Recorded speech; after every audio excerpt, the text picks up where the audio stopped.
Fala galera, Futebol em Blocos na área, mais um episódiozinho hoje. Hoje a gente vai falar um pouco sobre o Goiás, sobre o rebaixamento. A gente já falou um pouco aqui sobre o Vila com o Hugo e com o Matheus, que são os outros cabeças da página, além dos outros que ainda não apareceram, ou e que vão aparecer aí no futuro. Hoje estamos com ele, o Guinho. O Guinho, dá um oi aí pra galera. Eu, Guinho.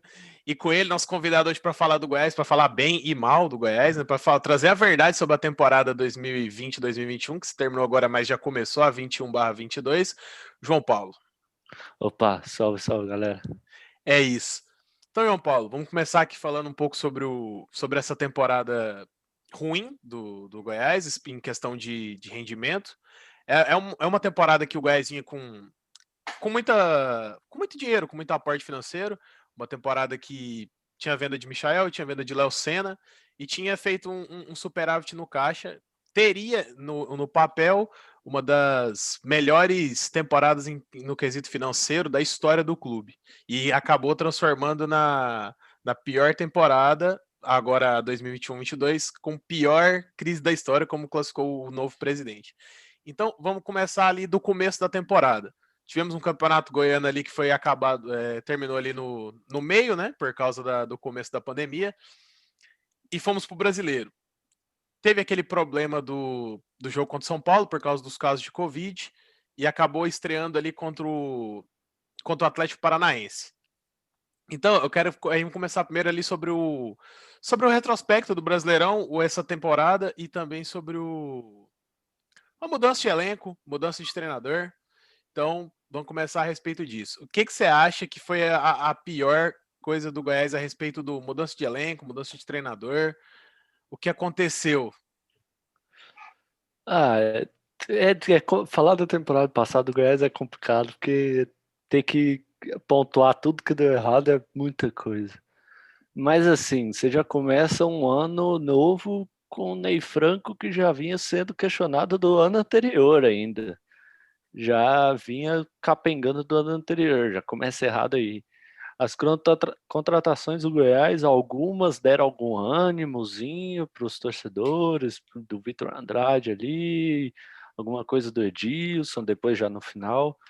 Mas, assim, algumas contratações ainda deram uma respirada no torcedor. Mas a gente sabia que ia ser um ano de briga. A gente não ia brigar por Libertadores, a gente não ia fazer isso, a gente ia brigar ali pela Sul-Americana. Mas o começo já foi desastroso, né? A gente chegou no começo pro meio, chegou no meio do campeonato, a gente já não tinha esperança nenhuma no campeonato. E É, esse realmente foi um problema, né? Eu acho que a respeito também do Covid, né? Aquele surto de Covid dentro do elenco já acabou ali atrapalhando a primeira semana, né?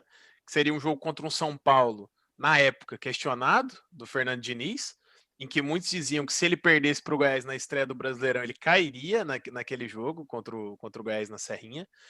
Um jogo contra o Atlético Paranaense, um jogo difícil, que se toma uma lei do ex, do Carlos Eduardo, e também um gol do Vitinho, um atacante da base do Atlético Paranaense que começou muito bem a temporada, inclusive, e um gol do Daniel Bessa, um cara que que todo começou mundo a esperava temporada também, né? bem, um cara que veio com um hype, por ser um jogador que sempre jogou na base da Itália, sempre teve ali na Inter de Limão, sempre fala Inter de Limão, agora eu falo Inter de Limão só dizer, na Inter de Limão, da Inter de Milão, e também no Elas Verona.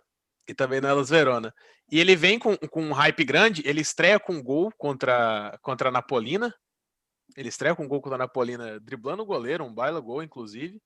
Mas não traz o que tem. Então eu vou trazer a escalação do Goiás sobre o Atlético contra o Atlético Paranaense, e é uma escalação que, no final da temporada, pós-demissão de todos os treinadores, inclusive a do Ney Franco, que é o cara que começa a temporada do Brasileiro, é, que metade do elenco não estava nem no clube mais.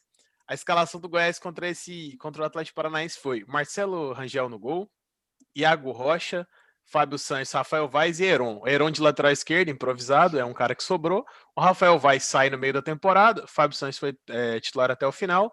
O Iago Rocha é emprestado para o Náutico e não consegue ser titular nem no Náutico. Ele teve uma temporada bem abaixo ali no Náutico também. Vitor Andrade, que foi um dos caras mandados embora ali depois da saída do do Anderson Moreira, né? Do Anderson Moreira para a chegada do Augusto. O Luiz Gustavo, que era um volante e zagueiro, compunha bem o elenco, foi embora para o Cuiabá, conseguiu subir o Cuiabá. O Breno, da base, que ficou até o final. O Vinícius, também da base, ficou até o final. O Thales foi emprestado para o Brasil de Pelotas. E o Daniel Bessa, que fica ali até outubro. Depois de outubro ele teve uma lesão. E aí já não jogou mais. Ficou ali até o final de dezembro ali só treinando. E não agregou mais. Então, desses jogadores, possivelmente podemos contar com o Rangel, que jogou o final da temporada. O Fábio Santos, que jogou até o final. O Breno, Heron e Vinícius. O Heron já não mais de lateral esquerdo, já de zagueiro no lugar do Rafael Vaz, ali dividindo junto com o David nesses esquemas com 3 zagueiros. Então a gente vê muita rotação no elenco por causa dessas contratações que você mesmo falou, que são contratações que não renderam, né?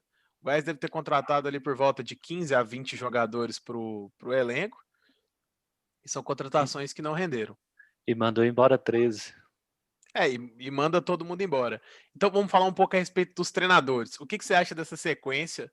Já como você mesmo disse, Ney Franco é um treinador que já estava contestado no final da temporada. Sai o Ney Franco, me vem a demissão do Ney Franco e do Túlio Lustosa, que eram 2 pessoas muito criticadas pela torcida, pelas pessoas de fora do Goiás, né? Não, pela imprensa também. E me vem um Thiago Largue junto com o Marcelo Segurado. Um Thiago Largue elogiado pela torcida e um Marcelo Segurado elogiado também pelas boas temporadas, pelo ter feito bons trabalhos de 2012 e 2013, né? Então, o que você acha dessa sequência aí de coisas boas, coisas ruins que aconteceram na temporada a respeito de treinadores? Assim, eu sou um dos grandes críticos de técnicos antigos no Brasil. Eu não vou falar do Abel, porque o Abel é o cara que destoou agora nesse ano, mas você pega caras igual Luxemburgo, por exemplo, citando só um aqui, ele acabou, não tem mais. Então eu sou um dos grandes críticos de trazer gente antiga e sempre sou a favor de trazer gente nova, gente com pensamento novo. O trabalho do Thiago Largue não tinha sido ruim no Atlético Mineiro, mas ele sabia que ele tinha data de validade devido ao tamanho do clube e tudo isso. Ele chegou no Goiás, para mim, eu fiquei muito esperançoso. E o primeiro jogo, se eu não vou errar aqui, foi contra o Vasco. Foi a Copa do Brasil. Copa do Brasil. Então, assim, você já viu uma coisa diferente. Mas aí chegou o Marcelo Segurado, que também era uma esperança, mas a gente sabe internamente que era difícil trabalhar no Goiás. Mas a gente sabe que precisava de reforço, que o time era lento, que o time ia ser difícil o Thiago Largue impregnar o trabalho de pensamento dele com aquele time lento, porque o Thiago Largue gosta de jogo rápido, jogo de transição rápida. Ia ser difícil com aquele elenco. Pede contratação e acho que ele está esperando as contratações até hoje, né? Porque nunca chegou ninguém. Aí me manda ele embora com 10 jogos. Você já vê que tem muita coisa errada ali, né? E chegou a fazer 10 jogos pelo Goiás? Eu acho que ele terminou. Eu acho que ele não chegou a fazer 10 jogos. Isso, acho que ele não chegou a fazer 10 jogos no Goiás. Ele fez menos. Ele ia completar, né? Eu acho. E ele é demitido no jogo. Não, o Anderson fez 10 jogos, perdão. O Anderson acabou fazendo 10 jogos, que foi o dono do rebaixamento na temporada, se chama Anderson Moreira. É uma contratação ali feita às pressas, por causa de uma demissão do Thiago Largue, que também não fez muito sentido, inclusive pós-jogo. É uma demissão feita após um empate contra o Ceará fora de casa, um bom time do Ceará na temporada, com destaques individuais para o Vina, para o Fernando Sobral, até mesmo para o Kleber no começo da temporada, um atacante que veio do interior de Ceará, que a galera não dava muita a mínima para ele, e ele faz boas temporadas. O time do Ceará, no geral, é um time bom, empata o jogo, com o Caju errando um gol ali nos últimos lances, que poderia dar a vitória, e ele é demitido, do jeito que todo mundo fica... O que aconteceu? Já, demite ele horas depois, um dia depois, já anuncia o Anderson Moreira. Ele me vem e traz Em 10 jogos, 7 derrotas e 3 empates. Em 30 pontos disputados, ele me traz 3 pontos.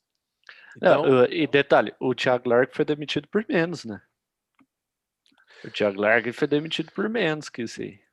Thiago Largue demitido por menos e com mais resultado. O Thiago Largue traz a vitória contra o Inter. E mais resultado além de placar, do resultado ali que é o que realmente importa, o resultado dentro de campo do time jogando era muito superior. Além de boas atuações dentro de campo, ali com o elenco que ele tinha, com as peças que ele podia usar, ainda tinham jogadores voltando à forma por causa do surto de Covid, né? Tinha alguns jogadores ainda que estavam ali se adaptando. O Goiás, naquela época, ainda estava. Toda semana tinha 1, 2, 3 casos ainda. O Goiás teve muitos casos de Covid durante o campeonato, para além do surto, né? No começo. Me demite ele e me traz o fatídico Anderson Moreira. Um treinador odiado pelo torcedor por causa do final da temporada de 2013 e já não tão bem visto, para além de 2013, na Série B de 2017, na Série B de 18, se eu não me engano, 17 ele chega em algum momento entre esse, ele já tinha tido outra passagem, não lembro exatamente quando o ano, mas ele já tinha feito outra passagem que também não era lembrada. Então era um treinador contestadíssimo pela torcida e mandaram um treinador que a torcida pediu, que era o Thiago Largue, né? Sim. Aliás, o Thiago Largue ele já vinha sendo capengando ali com uma boa parte da torcida também. Então não vamos esconder isso, porque tinha uma boa parte da torcida que não gostava dele por conta que os resultados não estavam vindo de forma esperada. Mas essa mesma parte que queria bater no Thiago Largue foi a mesma parte que elogiou a vinda do Anderson. O do Anderson de anos e anos atrás, a primeira passagem dele, que foi até mesmo na carreira dele, foi um tiro fora do prumo, porque nunca mais repetiu aquilo. No Bahia ali, ele tentou alguma coisa, mas igual o que ele fez no Goiás, ele não repetiu. Mas o torcedor do Goiás ele tem memória seletiva, né? Ele pega uma parte e pensa que aquilo vai repetir por toda a vida, e não funciona assim. O Guinho, Eu alguma imagino que isso contribuição? é um mal de todo torcedor, né? De achar que um treinador que já passou por aqui, um jogador que fez uma boa campanha, ele vai retornar e vai manter o mesmo nível, ele vai manter o mesma campanha. E assim, outro detalhe com relação aos treinadores, a gente já vê que começa a dar tudo errado quando você sai de um Ney Franco, de um Thiago Largue e vai para o Anderson Moreira. São 3 treinadores completamente diferentes com um elenco só, você não muda nada no elenco. E assim, é um elenco montado pelo Ney Franco, que vai parar nas mãos do Thiago Largue, que não tem retorno na diretoria, porque ele quer jogadores que atendam aquilo que ele pensa de forma de jogar, e passa para o Anderson Moreira. E aí, assim, imagino que deve ter chegado para o Anderson Moreira, nós temos isso daqui, a gente está numa fase ruim, e você precisa dar jeito, né? E, óbvio, como você mesmo disse, o Anderson Moreira não vinha bem, não seria com o Goiás, com um time que não foi ele que montou, que seria o momento de dar, né? Outro detalhe que talvez pode ter feito a torcida do Goiás ter perdido a paciência com o Thiago Largue é no jogo contra o Curitiba. O Goiás vira contra o Curitiba, se não me engano, o Goiás saiu perdendo de 1-0, virou para 3-1 ou Sai perdendo 2-1. de 2-0. Sai perdendo de 2-0. Sai perdendo de 3-0, vira para 3-2 e no final o Rafael Vaz é expulso e toma o 3-3, né? Então são 2 pontos largados para trás contra um candidato direto naquele momento do rebaixamento, que era o Curitiba. E aí isso já minou um pouco a paciência. O jogo contra o Ceará, que foi outro, acho que foi o jogo fatídico da demissão, ele também estava à frente do placar e houve uma falha do Marcelo Rangel ou do Tadeu que estava no gol. Nenhum dos gols foi o gol do Fernando Sobral, se não me engano, foi uma falha do Tadeu. E aí isso o Goiás acaba sofrendo empate, né? Então são 4 pontos que você deixa para trás. Isso, na cabeça do torcedor, é muita coisa. Nesse detalhe do jogo contra o Curitiba, o Rafael Vaz ele é expulso, ele falha em 2 gols do Curitiba, se eu não me engano, e no dia seguinte colocam a culpa inteiramente no Largue e o Rafael Vaz continua sendo Deus pro torcedor do Goiás. E o Rafael Vaz logo depois abandona o barco e vai embora. O Tadeu nesse jogo contra o Ceará, contra o Curitiba, é o que ele falha também, no gol do William Matheus. Que ele chuta a bola no William Matheus, o William Matheus faz o gol. É um dos Verdade. gols ridículos que o Goiás tomou na temporada, com várias falhas individuais. Vários jogos do Goiás são decididos por falhas individuais. E por simples falta de qualidade técnica, basicamente por isso. O Tadeu é um bom goleiro, mas ele tem falhas ridículas na saída de bola, com bola no pé, até mesmo, como diria, o goleiro que espalma para frente. Ele tem várias falhas nesse ponto. É um baita goleiro, ajudou o Goiás demais, mas por 2 anos seguidos é o goleiro que mais toma gols no Campeonato Brasileiro. É o goleiro que Claro mais que a toma culpa gols. não é só dele, né? Com Vamos certeza, lembrar a culpa não é disso. só dele. A culpa não é só dele. A culpa passa muito também pelo Rafael Vaz, que é um zagueiro que desde quando apareceu muito no Vasco, no Flamengo, apareceu muito ali, e até hoje ele vive a carreira dele por ter aparecido nesses 2 clubes, é um zagueiro que nunca foi referência defendendo, é um zagueiro que sempre foi referência atacando. E é um zagueiro que você vê muita falha de cobertura dele. Ele não cobre as posições, então acaba tomando muito gol dele, que eram gols que o Patrick, que hoje está no Inter, a torcida cobrava muito dele aqui no Goiás. São gols que ele tá andando, tá todo mundo correndo e ele tá andando atrás dos jogadores. Exato. Você vê que a torcida do Goiás, quando queria elogiar o Rafael Vaz, ela elogia ele pelo lançamento que ele fez, pelo gol de falta que ele fez, pelo chute que ele deu, mas não elogia ele como zagueiro, que é a posição dele. Ele tem que saber defender antes de atacar. Exatamente. Esse era um ponto. Então, várias falhas individuais que combinaram muito para esse rebaixamento. Mas agora já falamos um pouco do elenco, falamos um pouco dessa maluquice que foi dentro de campo, né, com treinadores e jogadores. Todo mundo foi mandado embora no final de dezembro, ficou apenas o Rafael Moura, o Fernandão veio, o Anderson Moreira trouxe os jogadores renegados do Cruzeiro rebaixado, Ariel Cabral e Edilson, que chegou e foi embora. O Edilson era pedido do Larguin. Era do Largue? Mas ele já O chega com o Edilson, Anderson. mas o Edilson e o Blanco são pedidos do Largue, só que eles chegam só depois da saída do Já chegam depois do Largue. Largue. Blanco, inclusive, eu achei uma boa contratação na época. O problema é que ele vem de uma lesão que atrapalhou ele demais. E não joga, né? E não teve sequência de jogo em nenhum momento aqui no Goiás. Mas aí, beleza. Vamos agora para a gestão fora de campo que acabou refletindo. A gente começa com o último ano, né, do Marcelo, doutor Marcelo, nosso querido médico aí, dentro do clube. O Goiás que tem uma referência de ter médicos dentro do futebol. Vários médicos comandaram o Goiás durante os últimos anos aí. Dr. Mauro Machado, o Sérgio Rassi e o Marcelo, que foi o último. O último ano dele como presidente, ele foca muito na construção do estádio, pré-pandemia, né? O Goiás, como eu falei mais cedo, comecei a minha fala no começo desse podcast, com muito dinheiro, com um aporte financeiro gigante comparado com o que o Goiás é acostumado a ter. Gasta muito do dinheiro do Michael, as parcelas que o Flamengo passou para fazer o estádio, e vem a pandemia e quebra um pouco do clube com tudo que gastou, jogadores gringos vindo ganhando em dólar, como Queco, Pintado, Quevedo, todos vieram ganhando em dólar por ser a moeda que eles recebem lá fora, né? Então, foi um problema muito grande. Vem com o Túlio Lustosa como diretor, que é mandado embora no meio da temporada por Marcelo Segurado, que fica até o final do ano, fica até o final da temporada e sai falando mal de todo mundo também. Então a gente vê que tem muitos problemas, tinham muitos problemas, não sei como está agora, né, nessa nova temporada, muitos problemas a respeito da gestão fora de campo. Então, vamos falar um pouco sobre essa gestão fora de campo. O que você acha do nosso querido Dr. Marcelo, do Túlio Lustosa, essa mudança na diretoria de futebol?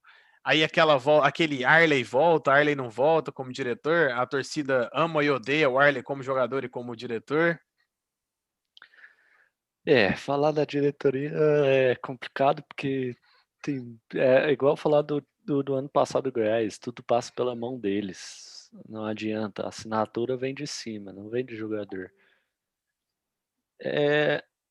A gente sabe quem que colocou eles lá. O Mauro, eu lembro de eu criança assistindo o jogo do Goiás, eu lembro do Mauro ser o médico que corria ali no campo para atender jogador.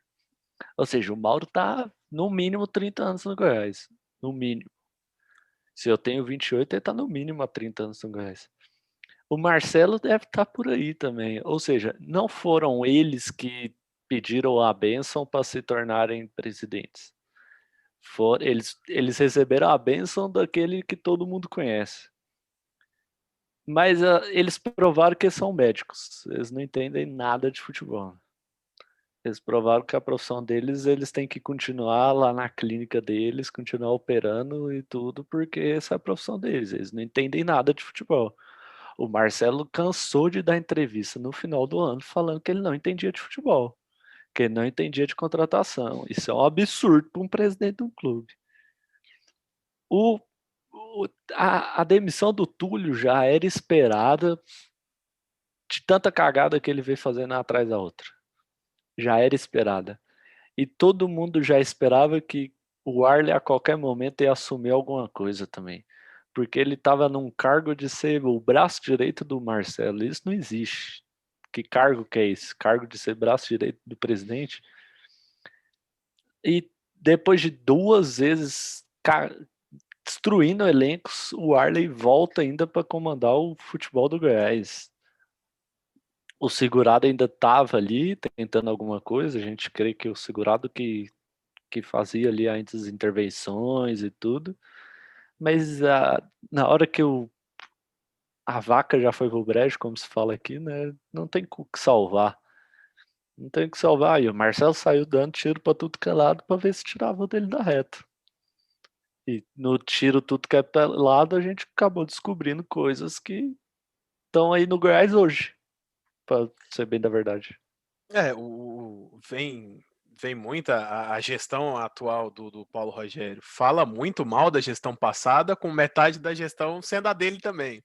É um problema no Goiás há muito tempo, essa gestão, o interno do Goiás, que a gente sabe, mas não sabe. Sabe ali os problemas que tem, mas não sabe o que exatamente acontece. Mas sabe ao mesmo tempo, por isso que eu tô falando desse jeito. É uma coisa que todo mundo sabe quem manda, todo mundo sabe quem vai botar a mão na mesa, mas não sai pra gente como deveria sair. O Goiás é um clube que dentro do estatuto não sai muita coisa para cá. A torcida não é tão próxima do clube como deveria ser. E não só digo o clube jogador, mas o clube como instituição no todo. A torcida não é próxima da instituição, o Goiás Esporte Clube não é. Esse é um ponto muito errado, muito errado. E veio de uma temporada assim, né? O Dr. Marcelo sai falando mal de todo mundo, o Marcelo Segurado também sai, e vem problemas de muito tempo desses presidentes médicos no Goiás, que são presidentes que realmente falam que não entendem de futebol, são presidentes que falam que entendem de gestão financeira. Então, o Goiás há muito tempo vinha, né? Agora não vem mais, vinha com muito dinheiro em caixa, conseguindo superávites, sempre referência nacionalmente a como gerir um clube, tendo superávites, com coisa que poucos clubes hoje no Brasil têm, mas com pouco Pagando em resultado. dia. Pagando em dia, mas com pouco resultado esportivo. Que foi o que o livro, o Biratan Leal, falou sobre o Goiás também, que é como que a gestão financeira não anda junto com resultados com a gestão esportiva, né? Então esse foi um problema muito grande do clube nessa temporada, né? Acaba que atrapalhou demais dentro do elenco. O Rafael Moura também sai dando entrevista falando que o presidente, ele fala como presidente, abandona o clube, que eles foram abandonados, meses sem receber. Então, Assim, perdão te interromper, não, Dani, tudo mas bem. assim, o Goiás sempre foi. Eu era adolescente, eu era moleque. Se a gente ia para outros lugares aí, ouvia outros torcedores, a gente sempre ouvia falar: o Goiás é famoso porque todo dia 5 o dinheiro tá na conta. Então, né, o Goiás nunca atrasou salário. O final do ano ali do Goiás, que começou a faltar dinheiro para pagar salário, não só de jogador, mas de funcionário também, foi assustador. Então, assim, a crise, a crise chegou e meteu os 2 pés na porta no Goiás. Mas é o que eu falo. O Marcelo e o Mauro são os grandes culpados do 2020, totalmente, totalmente. Mas não são os únicos. Quem colocou eles tem culpa. Inclusive, quem colocou eles está até hoje lá e vai continuar até sabe-se lá quando. Quem tava com eles, que era o Arley, continua lá. Quem tava com eles, que era o Osmar, continua lá. O Paulo Rogério vivia no clube e virou o presidente. O Edminho tava lá, tanto que no começo do ano ele tava dando entrevista sobre a venda do Michael. Ele continua, mas parece que ele foi lá, vendeu o Michael e depois foi embora do clube. Não, ele continuou lá dentro. Então, assim, eles são os culpados? São, mas tem muito mais culpado nessa onda aí. Com certeza. É o que a gente falou, o Goiás vem há 10, 15, 20 anos, basicamente com a mesma galera. As mesmas pessoas estão lá. A diferença é de rotação, de onde eles vão estar. Ah, um hoje é presidente, mas na próxima temporada ele vai ser o Gosto falou, o Mauro Machado foi o médico que corria dentro de campo para atender jogador, e hoje ele chegou a ser vice-diretor de futebol, vice-presidente também. Então é um cara que tá aí há muitos anos. Então, acontece isso, é um problema que a galera fala muito, todo mundo, torcida, fala muito sobre, muito mesmo, que é sobre a não rotatividade, nesse caso, das diretorias. Todo mundo torcida, né? Porque É, torcida, torcida. A imprensa dá uma apaziguada. Quando eu digo todo mundo, digo torcida. A imprensa não, porque muitos da imprensa são fãs aficionados da alta cúpula do Goiás, do que eles já fizeram, que é realmente a torcida também. A instituição também se deve muito ao que ela é hoje por causa dessas mesmas pessoas também. Só que chegou no momento que já deveria ter essa rotação, entendeu? O Goiás já não evolui mais, ele já não evolui mais. O discurso de que a estrutura é muito boa, já não cola mais para a torcida. Já colava 15 anos atrás. Já é um discurso que a torcida não aceita mais, a torcida não aguenta mais, porque a torcida do Goiás cansou de chegar perto de alguns títulos e não consegui-los. De times ruins serem lembrados por alguma coisa. De muito dinheiro e pouco resultado, como a gente já falou. Então, é um problema que vem há muitos anos. E é isso que cansa a torcida, mas faz a imprensa vangloriar essas mesmas pessoas que estão lá há muito tempo. O Guinha, alguma observação? Não, aí são observações mais... vocês são torcedores mais assíduos, né? Eu acompanho bem de longe, então eu não consigo falar muito bem. Eu só tenho uma dúvida aí para mandar para você e para o João, que é em relação ao estádio, né? Vocês estão construindo uma arena que vai ser uma arena bacana, uma quantidade de público bacana, porém ela começou a ser iniciada agora. Iniciada não, né? A continuação dela, já tinha feito tobogã, e aí isso pesou no clube, né? Vocês estão gastando uma certa quantidade de dinheiro, é um projeto grandiosíssimo que vai render milhões ainda de gastos. Vocês acham que esses gastos, com mais a pandemia, influenciaram para que esse elenco do ano de 2020 tenha sido rebaixado, ou vocês acham que isso era inevitável, mesmo se não houvesse a construção da arena, se não houvesse a pandemia, esse elenco seria rebaixado da mesma forma? Você quer responder primeiro, Dani? Pode falar.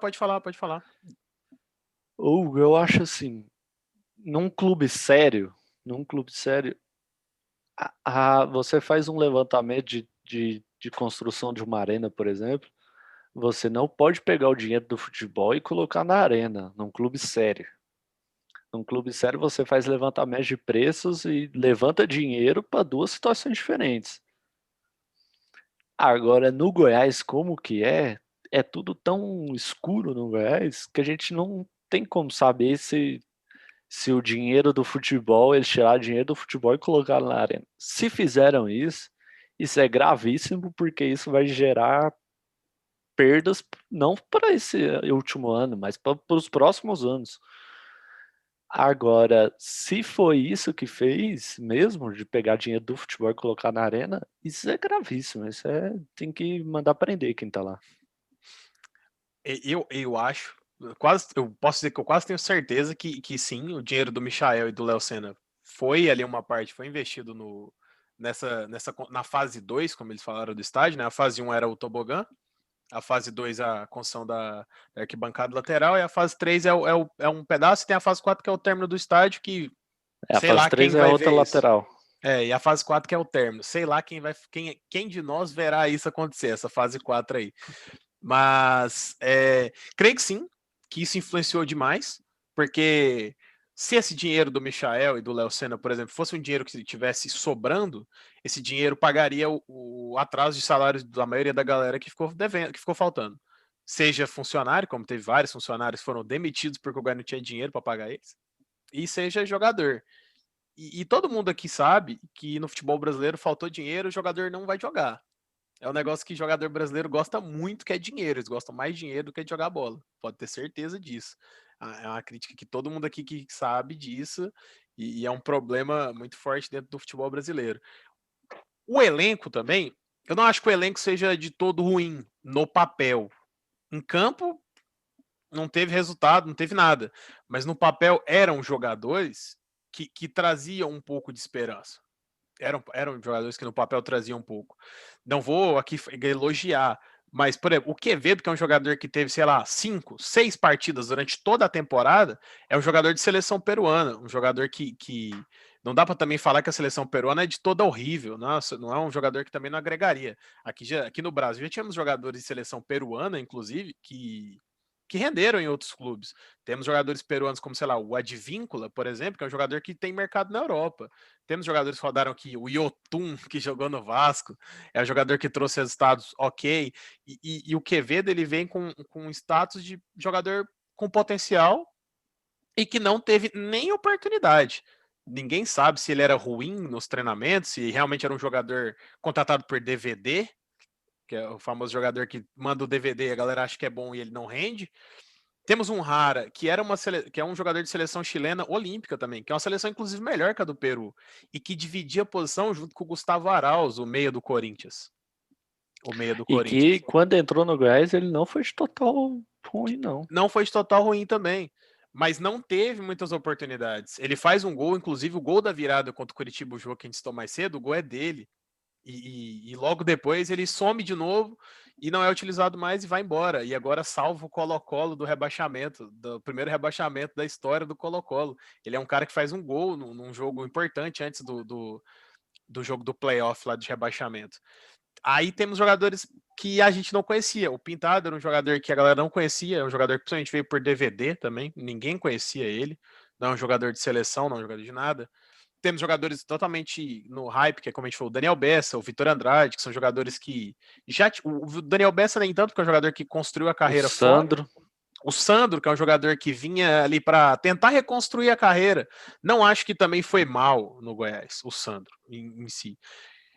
É um volante das antigas. Ele não consegue muito construir jogada, mas destruir jogada ele destruía muito. Tanto é que ele chegou a passar perto de ser expulso várias vezes, por ser um jogador que chegava muito forte. Guardar as devidas proporções, ali um Felipe Melo da vida. Ele não tem medo de chegar forte na galera, mas também ajuda pouco na construção. O Felipe Melo ajuda muito mais, obviamente. E temos esses jogadores. Então, o Caju também era um jogador que foi bem lá no Santos, mas nunca mais, mas não estava conseguindo mais. E aqui foi extremamente criticado e perdeu a vaga para um outro jogador extremamente criticado, que é o Jefferson, um jogador da base que ele joga há 3, 4 anos, e são 3, 4 anos de críticas da torcida em cima dele, e ele continua como titular, e essa temporada ele vai ser titular de novo. Não tem o que fazer. Como também jogadores foram mandados embora. Então, acho que no papel, o elenco não era um elenco ruim. Não era um elenco ruim. Não era elenco para ficar em último lugar, igual ficou muito tempo do campeonato. Exatamente. Não era um elenco para a última colocação. Não era um elenco que não já não era mais esse elenco, mas era um elenco para perder de 4-0 pro Ceará dentro de casa. Entendeu? Não tinha esse elenco. Não tinha esse potencial de ruindade, como a gente fala aqui no livro português. Não tem como. Mas é um elenco que foi minado. É um elenco que foi totalmente minado pela gestão fora de campo. O elenco foi minado, foi estraçalhado pela gestão fora de campo, e isso reflete. Isso todos nós sabemos que sempre refletiu no futebol brasileiro, porque os elencos rebaixados, por exemplo, o elenco do Vasco, é um elenco que eu acho que com o Goiás ali, o elenco antes do Goiás, não que terminou, era uma briga pau a pau, com ressalvas para o Benítez, que fez uma temporada boa na metade da temporada ali, um Cano, que é um atacante, que na posição dele, ele é muito acima, acho que até mesmo os atacantes dentro do país, é um atacante que consegue diferenciar aqui dentro, mas precisa de um time para ele, para rodar em cima dele. O Botafogo tem peças boas também, mas era também a gestão fora de campo, refletiu demais. O Coritiba, que já era um time com um elenco fraco, que a imprensa, todo mundo falava muito mal desse elenco do Coritiba. O Coritiba já vinha de uns 5 anos querendo cair e não caía, né? Já vinha de problemas.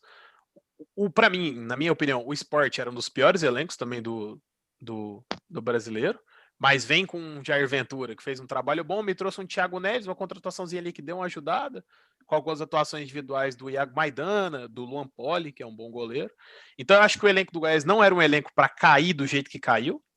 Acho que era um elenco para disputar uma Sul-Americana para rebaixamento. Ali a última parte da tabela, o limbo, né, que a gente fala que é os 3 times que não disputam nada, que o resto todo mundo ganha vaga de alguma coisa, ou da Libertadores Sul-Americana, onde o Brasil ganha muitas vagas, ou o rebaixamento. Então seria esse limbo aí, final de Sul-Americana, esse limbo dos 3 times que não disputam nada, o rebaixamento. Mas do jeito que foi, acho que era um elenco que não tinha esse potencial de cair direto, porque o Goiás vem virtualmente rebaixado desde a metade do primeiro turno, desde a contratação do Anderson Moreira, né? Ele vem já é um time que vem ali virtualmente rebaixado.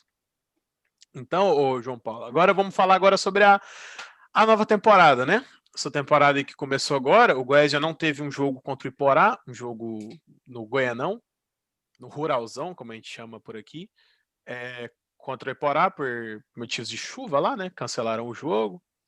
E teve uma estreia contra o Goianésia com um time desfigurado, mas ao mesmo tempo conhecido pelos torcedores daqui, não todos, mas um time que vem, um elenco montado totalmente da base do Goiás, com ressalvas no Tadeu, Marcelo Rangel, Fábio Santos, mas que são jogadores que estão aqui há algum tempo já.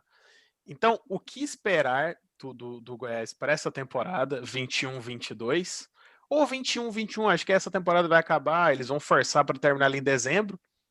Não sei como vai ser a respeito da pandemia, já que a gente vive novamente a pior situação do ano do país, mais ou menos na mesma época do ano passado, né? Temos Copa do Brasil para começar, contra um time grande do interior carioca, um time que investe muito dinheiro, com jogadores medalhões, que é o Boa Vista, um time que monta times bons pro carioca, mas que se não tiver resultado, eles já desmancham o time, então não sei, eu não lembro a data do jogo contra o Boa Vista, mas não sabe como vai chegar esse Boa Vista lá. Temos o Brasileirão, a Série B, que vai ser como dizem, a pior Série B para subir da história, com a maior quantidade de campeões brasileiros de Série A na disputa, são 5.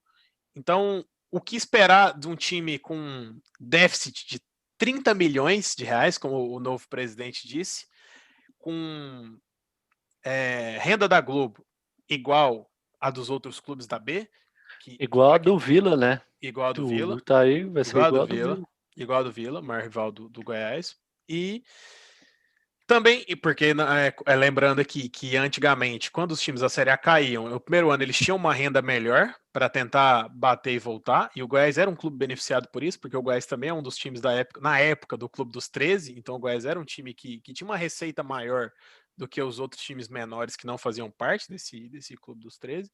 Então agora está tudo igual, o Goiás está mal financeiramente, está mal esportivamente, não vai ter dinheiro, não vai ter de onde contratar, não tem de onde tirar renda. A única renda possível que eu vejo atualmente hoje é a venda do Tadeu, que é o jogador que mais tem mercado, o jogador do Goiás com mais mercado hoje, e o David Duarte, que a gente falou aqui em off, inclusive, que é um jogador que pode estar indo para o Fluminense. Mas acaba o contrato no final do ano e já estamos em março. De março para julho. Já ele assinou um pré-contrato e de março para julho, o time segura para contratar ele na próxima temporada. Então, o que fazer e o que esperar desse elenco nesse 2021-22? Olha, quem me segue nas redes sociais, o Dani é um deles, sabe o quão eu sou pessimista em relação ao Goiás nos últimos anos. E, para mim, esse ano a gente literalmente briga para não cair. Esse vai ser o time do Goiás para a Série B do esse ano. Quem se lembra aí do primeiro ano do Arley como diretor, vai lembrar, acho que foi do primeiro ano mesmo, vai lembrar que ele fez péssimas contratações, péssimas. Ele montou um time horrível que inclusive caiu E ele, naquele ano, ele deu a desculpa que ele tinha um teto salarial de 50 mil por jogador. Esse ano é a mesma coisa. O presidente já declarou, o teto salarial vai ser de 50 a 60 mil. A gente sabe do futebol que esse salário não traz ninguém. A gente estava comentando em off aqui do Iago Pikachu, não sei o quê. O Iago Pikachu, mesmo sendo liberado pelo Vasco, ele não pisaria no Goiás por esse salário. Mesmo sendo um jogador que vem mal anos seguidos, ele não viria para o Goiás por esse salário. São pouquíssimos jogadores bons, vamos colocar assim, que aceitariam um salário assim. Então vai ser uma temporada triste. Achar que vai ser muito diferente desse time que começou aí contra o Goianésia, talvez a entrada do Davi Duarte, alguma coisa assim, mas vai ser uma temporada triste. Esse time que vai jogar. Vai chegar um ou outro jogador e vai ser isso. Porque o Arley, ele não tem capacidade de contratar. Ele já provou isso 3 vezes. Ele não tem capacidade de contratar. Aí numa Série B que já vem difícil, num ano que tá todo mundo já se movimentando, Curitiba já tá contratando, em termos de rivais, o Vila, o Atlético já tá contratando, o Botafogo já tá contratando, o Vasco já, não sei, mas eu acho que deve estar com conversa. O Goiás você não ouve falar de ninguém chegando. Você ouve falar de gente saindo, que é o Tadeu e o David Duarte, mas quem que tá chegando? Não tem ninguém chegando. E a temporada já começou. Semana que vem já tem o Boa Vista. Se perde pro Boa Vista, acabou a temporada. Acabou a temporada. Em questão de um time que já está precisando de dinheiro, e a Copa do Brasil é o campeonato mais rentável, né? É um problema enorme perder para o Boa Vista, ou até mesmo perder para o time pós-Boa Vista. Cair na primeira, na segunda fase da Copa do Brasil é ruim para qualquer clube, e ainda mais para um clube que vem mal das pernas, né? Como a gente fala aqui, vem mal das pernas e não tem perspectiva de melhora. Sobre o Arley é um cara que foi em 2015, é o time rebaixado de 2015, e é um time rebaixado com atacantes que foram bem pós-Goiás. É um time rebaixado com Eric e Bruno Henrique no ataque. Bruno Henrique, atual bicampeão brasileiro, e Eric, que foi depois para o Botafogo e hoje está na China, ganhando dinheiro lá. Tá mais que certo, tá ganhando muito dinheiro por lá.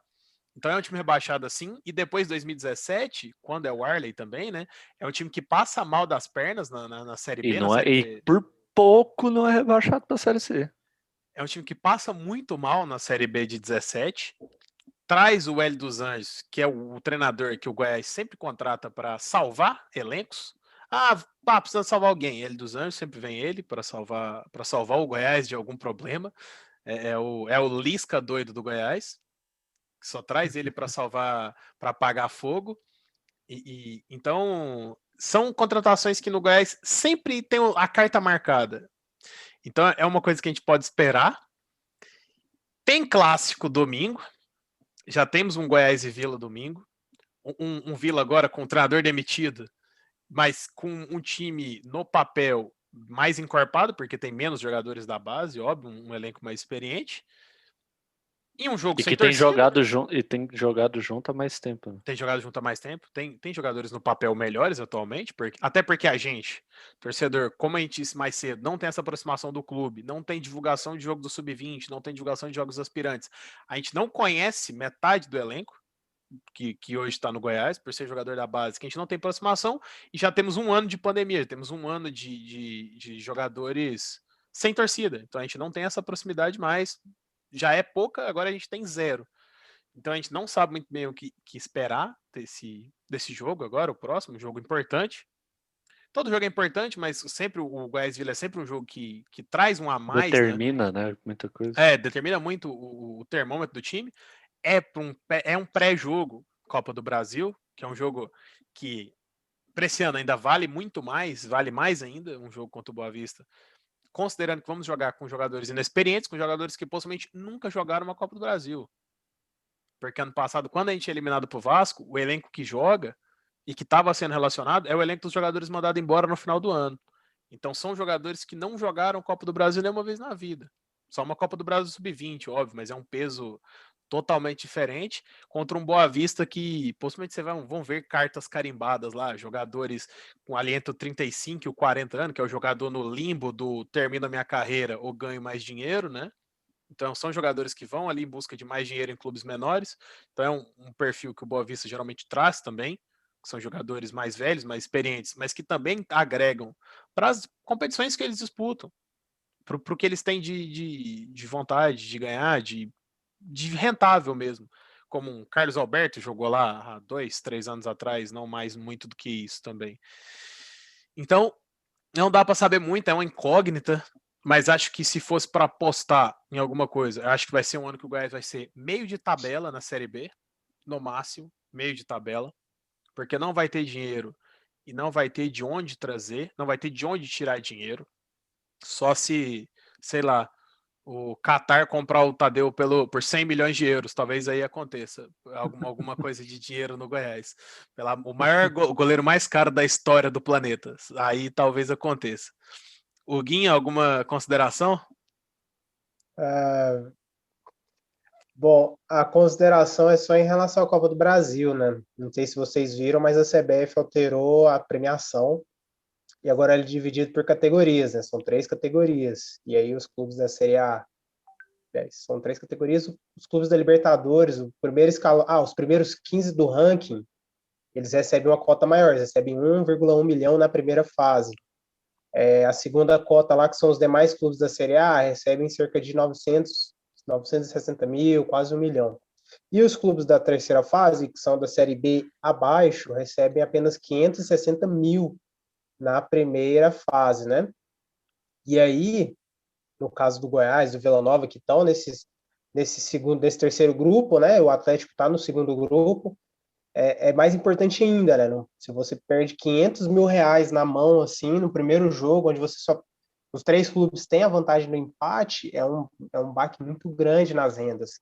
E te dá a oportunidade de disputar a segunda fase, que vai te render mais meio milhão não, vai te render mais 800 mil, e aí a partir da terceira fase você pode render mais 1,5 milhão, né? Então, no final das contas, de 3 fases, considerando que você joga contra equipes de níveis mais baixos ou níveis parecidos, no máximo, pegar uma equipe de nível próximo, Série B, Série C, cara, são 2,5 milhões de reais ali, 2 milhões de reais que fazem muita diferença, considerando que você pode não utilizar esse dinheiro no estadual.